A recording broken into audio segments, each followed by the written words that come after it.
May ada 3 ke handphone dito. Jangan.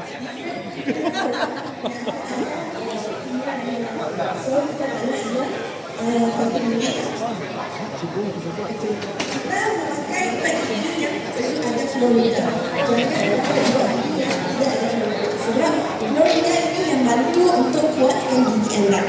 Okey, dia menguatkan lapisan enamel gigi. Lapisan enamel gigi adalah lapisan yang kita dapat tengok secara fizikal. Kalau tengok cermin, yang warna putih kan yang kuning tu, itu adalah gigi, lapisan enamel gigi, which is yang paling the first layer.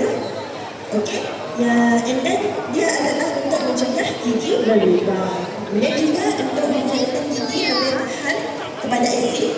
Kepada asid ni adalah apabila kita ambil makanan, so bila kita ambil makanan, mulut kita lebih terdekat kepada asid. So kalau kita pakai ubat gigi yang berfluorida, dia dapat bantu untuk menahan daripada berlakunya lubang gigi.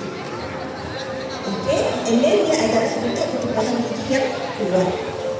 Jadi ini yang saya cakap tadi, kenapa fluorida penting. Sebab bila kita ambil makanan, okay, bakteria suka dengan makanan yang bergula, yang mengandungi glucose ataupun fructose, okay, yang akan jadi asid. So bila benda ini jadi asid, dia yang menyebabkan akan gigi kita lama-lama jadi lubang gigi. So bila jadi lubang gigi, itu yang start orang akan rasa sakit. So bila ambil ubat gigi ada fluorida. Okey, berapa kerap kita perlu memberus gigi? Okey, ingat angka ajaib inilah 2. Okey, 2 kali sehari 2 minit. Okey, ada orang gosok gigi 30 saat, which is tak bersih. Okey, dia kena ikut bahagian by bahagian lah. Okey, kita biasanya kalau kita cek gigi kan, kalau siapa-siapa selalu pergi cek gigi, selalu dengar doktor cakap gigi 18, 17, 16 sound. Okey, kalau sound itu maksudnya dia okey. Kalau dia macam ada caries, itu maksudnya gigi dia berlubang. Kalau doktor tiba-tiba cakap 18 for extraction, anda perlu risau lah, sebab itu gigi memang untuk cabutan. Okey, sebab itu kita kena alert lah. Sometimes kalau orang yang selalu pergi cek gigi, dia akan tahu kalau sound itu adalah gigi yang bagus.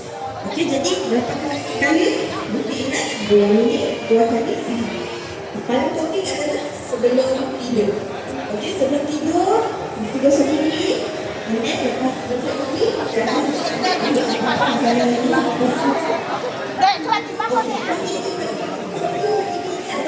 kita pernah cek sendiri. Okey, pernah cek dekat klinik.